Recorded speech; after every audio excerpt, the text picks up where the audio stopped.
Are you late? I'm late all the time. I'm always trying to do too much. That's the number one reason why most people are having trouble staying on schedule. We just try to do too much.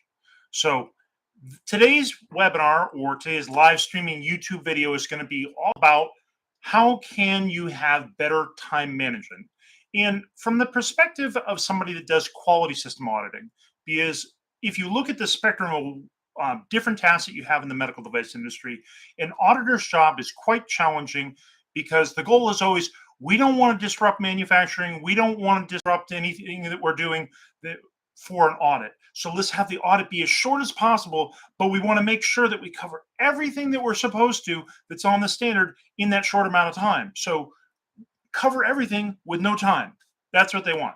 Well, that's not really possible. It's not realistic. You can't do a quality audit of the entire quality system in one day or even a half a day. This is just ridiculous expectations. What can you do to manage your time better as an auditor? What can you do better as any manager to manage your time so you can get the stuff done in the amount of time that you have available? And the best thing I can do to tell everybody is say no. Say no to doing some things that are not a priority. Everything is urgent. It must be done yesterday, but not everything's worth doing. Delegate it to somebody else or just say, sorry, I can't do that. That's it. Can't do it. Sorry. Don't have the time for it. And what are they going to do? Some things have to be done and are absolutely critical. If it's not on that list, say no. So that's my first piece of advice. But we're going to take this from the perspective of an auditor. So, number one, what order should you audit processes? When you come up with an audit schedule as an auditor, what order should you do them in? Does it matter?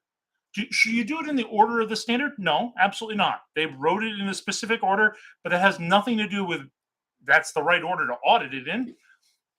In fact, it's very historical. This is how they organized it. They started with document control and general things, and they got into more product realization and management of your manufacturing process, and then some quality control and quality assurance things at the end. But that's the logical order for writing the standard. It's not the logical order necessarily for auditing. So, what do you want to audit? Well, one of the things that I like to do is I like to say, the things that I know have not changed in a process and are very low risk and I think are going to go very smoothly, I'm going to save those for the end. The reason why I'm going to save for the end, if nothing's changed, if I don't even get to auditing that area, the world will not end. The worst that's going to happen is I'm going to get a nonconformity because I didn't cover the areas, or I'm going to have to do a makeup audit of some time, but it's not a priority because that area hasn't had any changes. So it's not a priority. So I'm going to leave it for the end of the audit. Number two, if it's a short process that's going to go very smoothly, I want to leave those for the end because I might not have a lot of time and I might have to go through those somewhat quickly. I may not even have time to sample as many records as I would like. So I'm going to leave those for the end. The processes that are complex and have changed a lot, those are the priority. Do those first. Now, let's say you scheduled 4 hours for the design control process. There's been some changes. There's a new project. I want to review that. I get 3 hours in and I realize there's no way I'm going to finish this in 4 hours. You have to make a call. All right, am I going to finish this area and spend 6 hours or 7 hours or 8 hours finishing this and reschedule the rest of the audit for another day or another time or extend the duration of the audit? Or am I going to cut this short when it's incomplete and say we're going to have to schedule some additional time for this and make it up at some other time? That's a decision we can talk about. We can take a break at lunch or something and discuss what are we going to do because there just isn't enough time to sample this adequately. But save the tough ones for reserve those tough ones for time slots at the beginning of the day and the beginning of the audit, and set a time point like this is a time point, let's say halfway through or 3/4 of the way through that time slot, and I'm going to make a call at that point. Am I going to finish this or not? If I'm going to finish it, great, no worries. If I'm not going to finish it, let's make a decision how we're going to address that. We're going to either sample less, we're going to take something that was less critical and not do it and do it another day, or we're going to schedule additional time at some point to finish this properly. So those are some strategies. So put the tough stuff up front and make sure you have that interim point somewhere along the way where you say, are we on schedule or not? Next item. How do auditors select samples? So, whenever I select samples, I don't say, well, I'm going to pick every other one or every third one or every fifth one. I try to get the absolute most amount of value out of every one that I sample that I can. I pick the highest risk ones. So, therefore, if I don't have enough time to sample as many, at least I've covered the most important ones first. The other thing that I can do is if I see a problem with the first set of samples, let's say I wanted to look at five samples. In the first two I looked at, I saw the same problem. I might jump ahead to the other three and say, do I see the same problem in all five across the board? Now I know we have a systemic problem, and I don't need to sample that more. I've seen it five in a row. So that's one of the ways to look at that is this something I see across all the samples? But you look for certain things that are high risk. You don't have to sample every single element of a record. You can select certain parts of a record to look at. So I don't need to make sure the date is signed and the record signed and the it's got the right number of signatures for every single record. Sample for some of them because those are lower risk items that don't mean as much, and look more at the more important, the guts of the content of the document. That's where I really want to focus my time. Another thing that you look at, when do the auditors ask for archived records? This is really important because when you're an auditor and you're requesting records, they're not instantly available. They don't snap their finger or wave a magic wand and it appears on the desk. Sometimes, if it's more than 6 months, 9 months, a year old, it's in another location, sometimes off-site, or at the very least, to get it in the format that's presentable to the auditor and organized might require assembly. I want a DHR that consists of 5 different records in 5 different places. So to assemble those and put them in front of the auditor, that takes time. So one of the things I do is I say, while I'm walking around here sampling records and interviewing people, I'm going to look at the current records. But when I go to the archive records, I want those ready and waiting for me when I'm back at the conference room and not walking around. So I will give the person that's my guide or whoever the representative is for the company, I'll say, I have a list here of documents that I want sampled. Can you have those ready for me when I get back? A lot of times when you're doing an audit, lunch is late. It doesn't arrive immediately when you expect it to. Like they say, we're going to have lunch at noon, and the person that's delivering it delivers at 12:15. That's 15 minutes you just lost if you didn't request any records. So if lunch comes 15 minutes late, you don't sit there saying, well, I'm not going to do anything because lunch isn't on time. Keep working. Wait, you don't wait for lunch, you keep working. So have the records sitting there ready and waiting for you in the conference room while you wait for your lunch. And if you finish lunch early, because you don't have to fill the entire hour of lunch or half hour of lunch with talk, talk, talk, you're there to do a job. I'm done my lunch. I'm going to go to the bathroom. I'm going to wash my hands. I'm going to come back and we're going to resume the audit. That doesn't mean you have to rush your lunch because I'm just going to sample these records when I get back from the bathroom. So you can keep on enjoying your lunch talk, catch up on emails, whatever. I'm just going to go through these records when I get back. That's a great way to set it up so it gives people a little extra time on either end of lunch so for you to review records and it doesn't disturb everybody and it makes things move a little bit more smoothly and say, we're supposed to go to incoming inspection after lunch. We had said we were going to be there at 1 o'clock. Let them know that we're going to be a little bit late because lunch was late. I'm just going to review some records here until everybody's ready, and we'll start the review of the incoming inspection at 1:30 instead of 1 o'clock. Something like that. That leads right into the question about what does the auditor do if somebody else is late? So you want to communicate to everybody else and you want to plan ahead to make the most amount of your time. But if you get to the incoming inspection area and somebody is late, you have a choice to make. Am I going to sit here and wait for this person or am I going to move on to another area? So that's the point at which you talk to your guide and say, well, we have an option. One, we could wait for this person, or option two, we could go on to the next area. Is the next person ready? Will that disrupt them if we come early? And will this person that is not here on time, will they be here when we come back from that area? Yes, no, find out. and then make your decision based on whether you can disrupt the schedule and swap one thing for another. That's a very common strategy. Some people just they really get nervous and upset and get almost distracted because things are out of order. So you didn't do them in order, and now I'm nervous. An auditor doesn't have that luxury. That's part of the job. People are going to throw curveballs at you all day long during audit, sometimes on purpose. So you need to be prepared for they're not showing up on time. I got to adapt. I got to juggle the schedule and make this work and get all the things that I need done on time. So that happens during the day. I was supposed to do this. The person didn't show up. I'm going to work on this other task. I know what my next thing is that's in priority for the day. I'll work on that until the person shows up.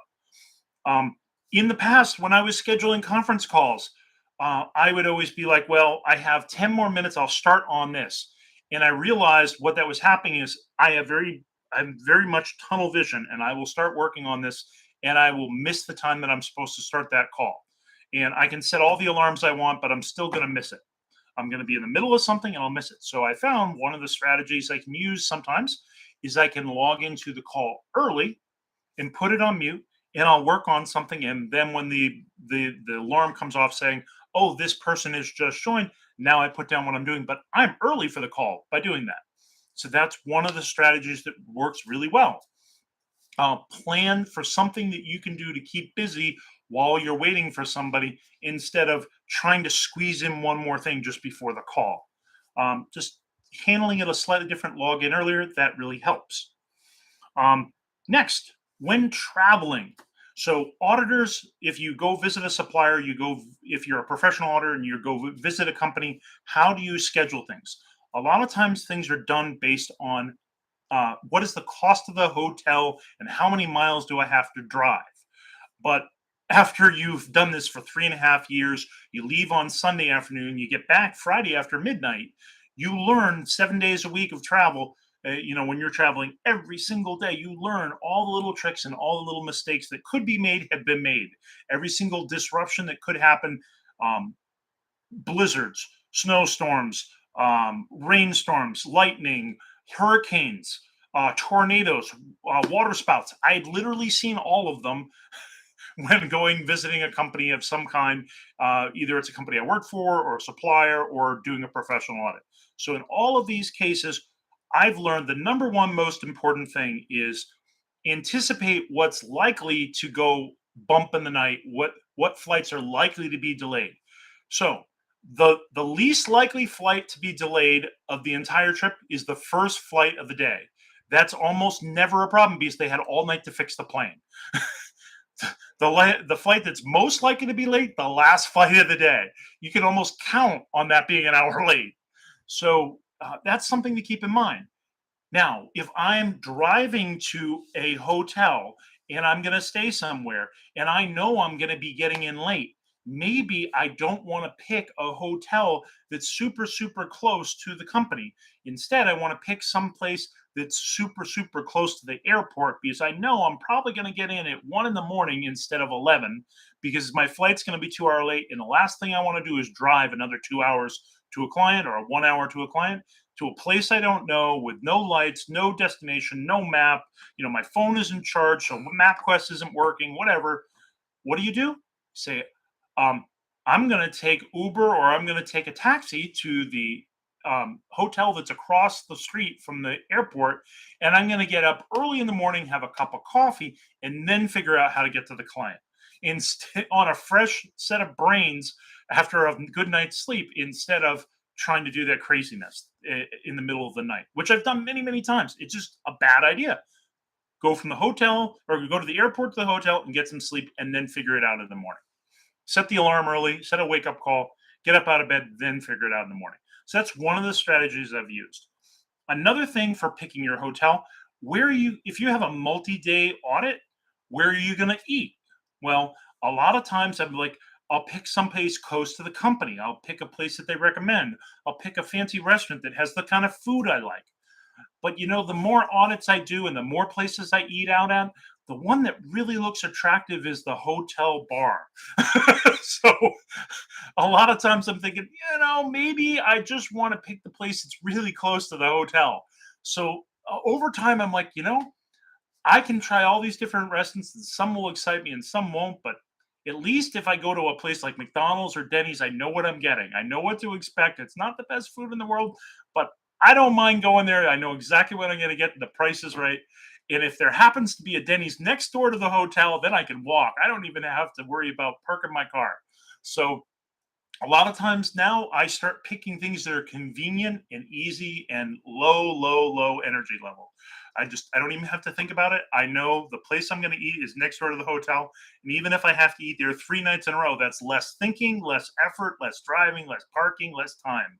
So a lot of things I do, I used to think, where do I want to eat tonight? What kind of food do I want? And now I'm thinking about how little effort, time, and energy can I put into this decision? So those are some things to think about. It's not always what's the nicest hotel, what's the cheapest hotel, what's the best dinner. Sometimes it's the one that requires the least amount of brain power and time. So think about those. Now, this is the one that I think would be the most valuable to anybody that's an auditor. If you are writing a report writing is like the number one pet peeve of every single client out there, every single boss out there.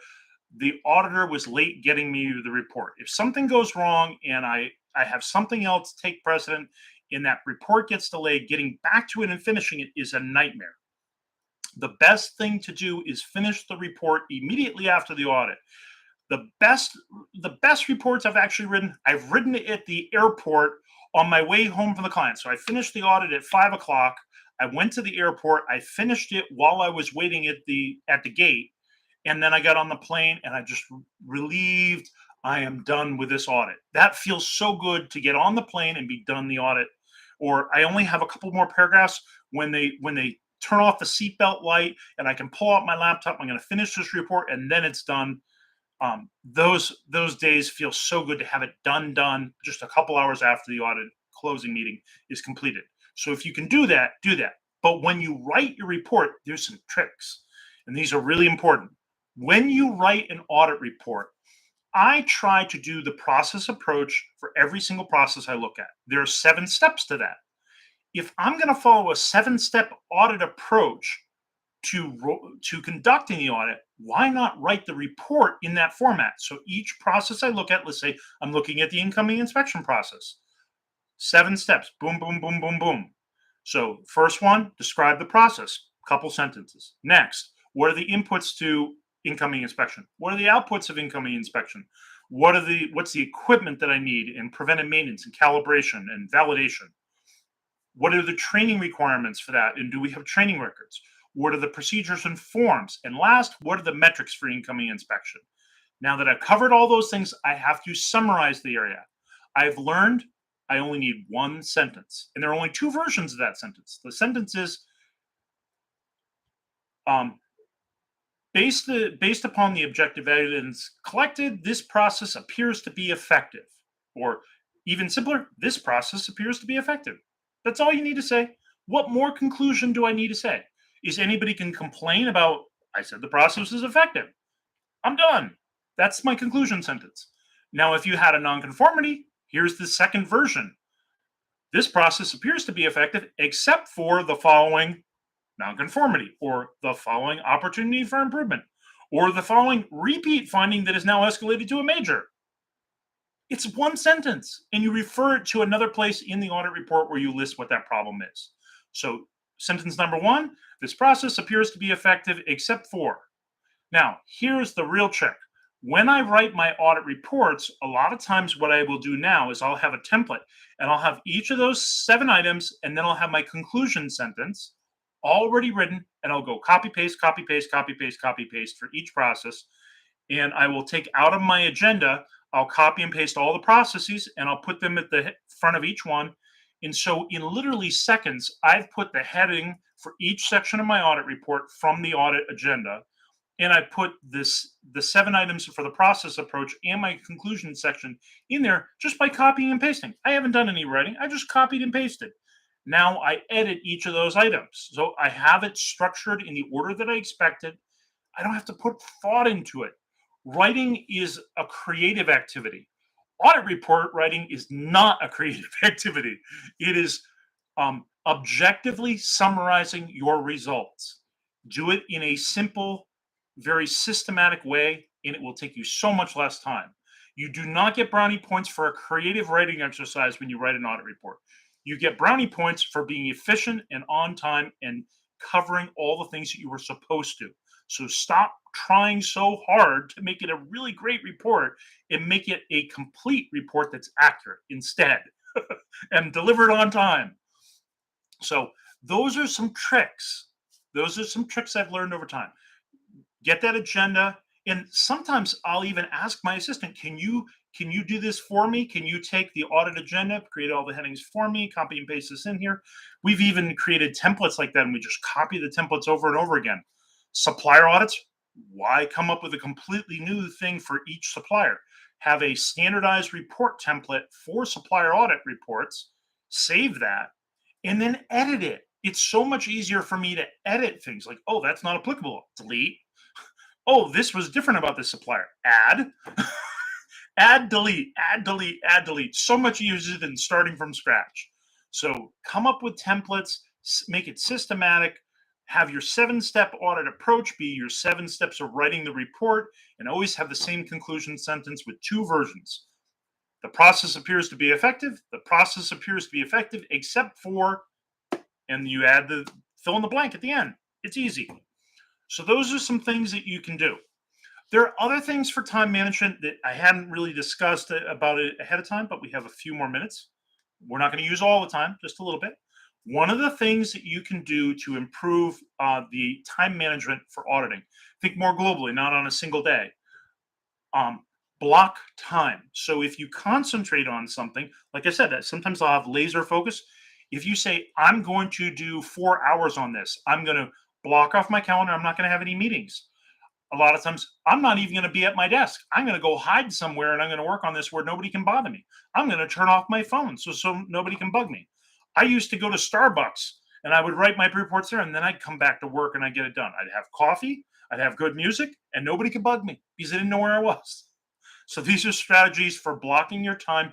Do time blocks, focus on the work, just do that, turn off your phone, get in a place where nobody knows you are, get the work done. So that's another strategy you can do.